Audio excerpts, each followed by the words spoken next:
Est-ce qu'il vaudrait pas mieux passer en société ?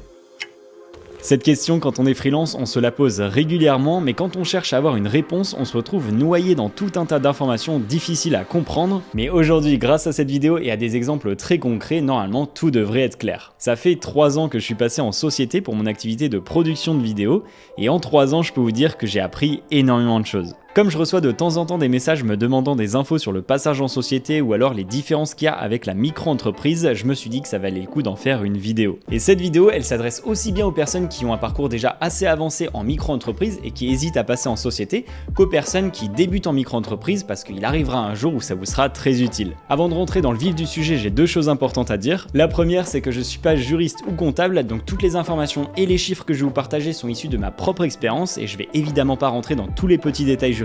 Et la deuxième, c'est que c'était pas évident de scripter cette vidéo, donc si elle vous est utile, n'hésitez pas à mettre un petit like. Bon, pour commencer, il faut poser les bases. Une micro-entreprise, elle correspond à un statut juridique simplifié qui est particulièrement adapté aux entrepreneurs individuels et aux petites entreprises. Avec ce statut, on a des avantages en termes de gestion administrative, de fiscalité et de cotisation sociale. En gros, c'est relativement simple à créer et à gérer. Chose importante à avoir en tête, une micro-entreprise, elle correspond à la personne qui l'a créée. Il n'y a aucune distinction entre l'entreprise et l'entrepreneur. Du côté de la société, c'est différent puisqu'ici, il y a une distinction entre le patrimoine personnel de l'entrepreneur et celui de la société. En gros, si un jour votre société a des dettes, personne ne va venir chez vous récupérer vos meubles ou votre logement, alors qu'en micro-entreprise, c'est possible. Pour créer une société, les choses sont pas aussi simples qu'en micro-entreprise. Il faut rédiger des statuts, déposer un capital sur un compte bancaire professionnel qu'il faut du coup avoir créé. Bref, c'est plus long, mais en vrai, quand on est un peu accompagné, ça le fait.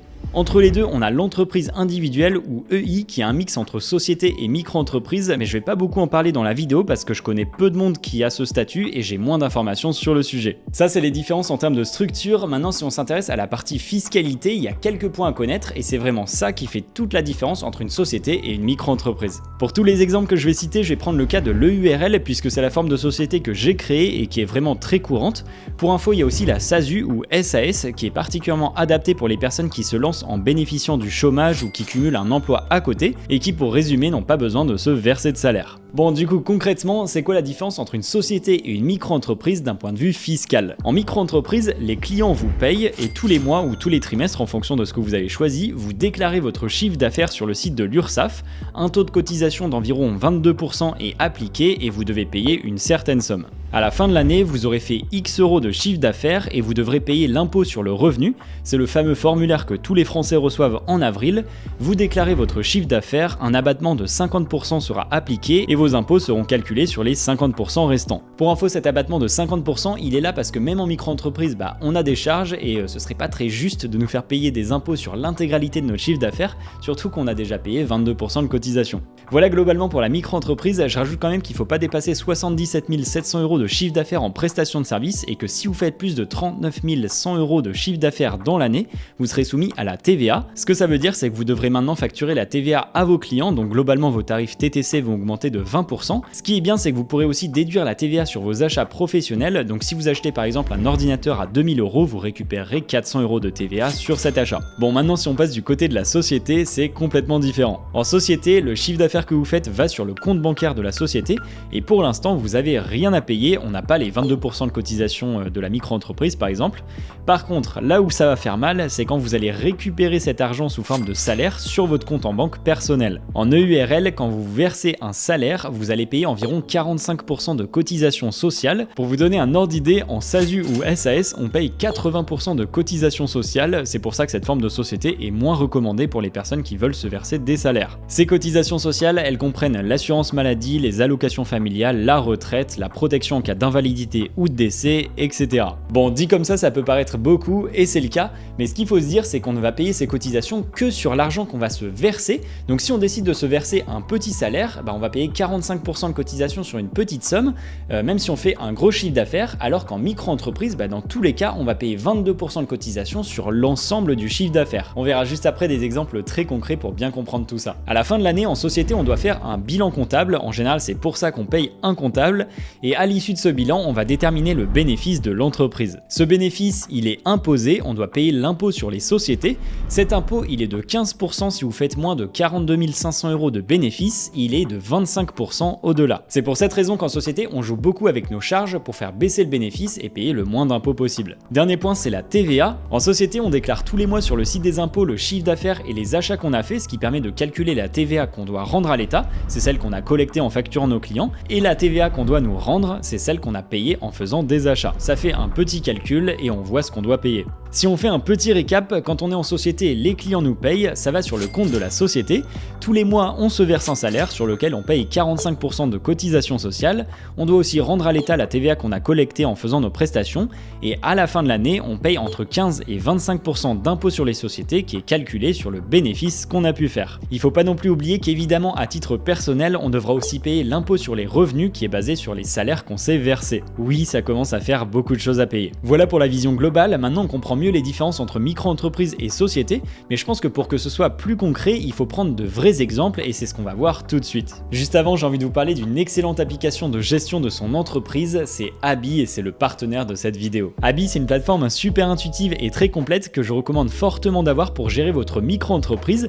Concrètement, vous pouvez gérer votre comptabilité dessus. En connectant votre compte bancaire, les opérations remontent toutes seules dans l'outil. Vous pouvez gérer votre facturation, vos devis. L'appli vous permet aussi de faire les déclarations à l'URSSAF en un clic, vous n'avez même pas besoin d'aller sur le site, ça se fait automatiquement en cliquant sur un bouton. À côté de ça, ils ont mis en place plusieurs outils qui sont super utiles quand on est freelance, comme par exemple un outil de gestion du temps qui vous permet de savoir combien de temps vous avez passé sur un projet. Il y a aussi un genre de CRM qui vous permet de vous organiser, vous avez une option de paiement en ligne pour vos clients, il y a de la relance automatique quand les factures ne sont pas payées. Bref, c'est l'outil le plus complet sur le marché pour gérer correctement son entreprise. Côté tarif, c'est très correct, il y a 3 abonnements différents dont un qui est complètement gratuit et même l'abonnement le plus cher reste très abordable je trouve par rapport à tout ce que ça propose. Et le mieux dans tout ça, c'est qu'avec le code BEN25, vous profitez de 25% de réduction pendant un an, ce qui est très avantageux. Merci à Abi de soutenir la chaîne. Du coup, c'est parti, je vais vous montrer 3 exemples très concrets pour voir s'il y a une vraie différence entre une société et une micro-entreprise. Premier exemple, vous êtes freelance et vous faites 30 000 € de chiffre d'affaires cette année. Du côté de vos charges, disons que vous avez 500 € de forfait internet et téléphone par an, vous dépensez 4 000 € dans du matériel, pour effectuer vos prestations, vous dépensez 2 000 € en déplacement, disons que vous avez payé 400 € d'assurance et que vous payez sur l'année 1 000 € de frais divers, genre les frais bancaires ou des frais de bureau comme par exemple l'achat d'une chaise, du papier, des cartouches d'imprimante, etc. Si vous êtes en micro-entreprise, vous aurez donc dépensé 8 400 € et si vous êtes en société, comme vous récupérez la TVA sur vos achats, ce sera un petit peu moins, mais comme il faudra payer un comptable, environ 2 000 € pour l'année, vous aurez plus de charges et le total est de 9 250 €. Dans notre poche, avant de prendre en compte les cotisations, il nous reste donc 21 600 € en micro-entreprise et 20 750 € en EURL. Du côté de la micro-entreprise, on paye 22% de cotisation sur notre chiffre d'affaires, donc 6 600 €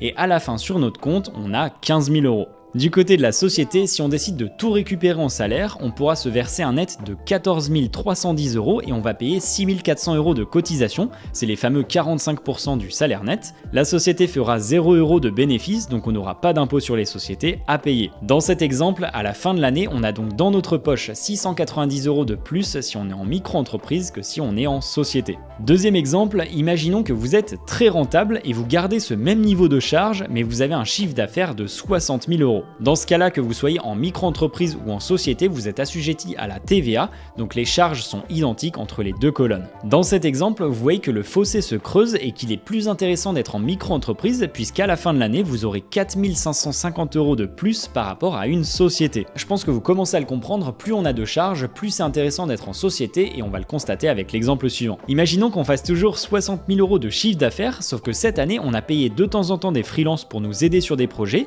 on a décidé de s'inscrire à un coworking pour travailler à un autre endroit que chez soi, on a investi un peu plus en matériel, on s'est plus déplacé pour nos prestations, donc forcément on a dépensé plus en repas professionnels, il y a eu un peu plus de frais divers et grosse nouveauté, on a décidé de prendre un alternance qui après les aides de l'État coûte à peu près 10 000 €. À la fin de l'année, il me reste en net dans ma poche 19 310 € en société versus 16 800 € en micro-entreprise, ce qui fait une différence de 2 510 €. Alors dans ces exemples, j'ai vraiment pris les dépenses principales, j'ai fait quelque chose de très général, mais au moins ça permet de bien se rendre compte que c'est pas parce qu'on fait un gros chiffre d'affaires que c'est plus judicieux de passer en société. En réalité, ça dépend plutôt des charges qu'on a. Pour terminer cette vidéo, j'ai aussi envie d'aborder les sujets de la crédibilité et du mindset parce que c'est assez important. Quand on passe en société, il se passe deux choses. Premièrement, vous entrez en quelque sorte dans la cour des grands, donc quand vous discutez avec des clients ou même d'autres entrepreneurs, vous avez naturellement un peu plus de crédibilité à leurs yeux. Et deuxième chose, il y a souvent un petit changement de mentalité qui s'opère où on se dit que ça y est, on est en société, on n'a plus aucun plafond, on a une vraie entreprise et ça donne plus de confiance pour oser facturer plus cher ses clients. Il y a un autre point qui est que on gère les choses de façon plus pro, plus carrée, donc on a une vision qui est un petit peu plus business et forcément toutes ces choses-là additionnées font que ça va avoir un impact positif sur votre chiffre d'affaires. Voilà pour cette grosse vidéo, j'espère qu'elle vous a été utile. Si c'est le cas, n'hésitez surtout pas à mettre un like parce qu'elle a nécessité beaucoup de boulot. Si vous avez des questions, n'hésitez surtout pas à les poser en commentaire, j'y répondrai avec grand plaisir et on se retrouve très vite dans une prochaine vidéo.